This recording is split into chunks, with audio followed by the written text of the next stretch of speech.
Barkanku da zuwa channel ɗinmu mai albarka wato Abdul Prince Studio. Muna roƙonku da ku daure ku danna mana subscribing, kana sai ku danna mana ƙararrawa saboda ga mun ɗora bidiyo za ku ga. Assalamu alaikum wa rahmatullahi ta'ala wa barakatu. Kamar yadda kuke gani hotunan da jarumi Alunno ne wato king wanda aka kiransa da King of Kano.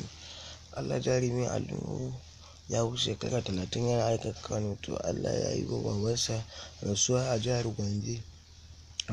Allah ya ji kan baban nasa, muna yi ma ta'aziyya King of Kano. Allah ya ji kansa, Allah ya gafarta masa, Allah ya sa ya huta. Kuma in ta mu ta zo Allah ya sa mu cika da imani.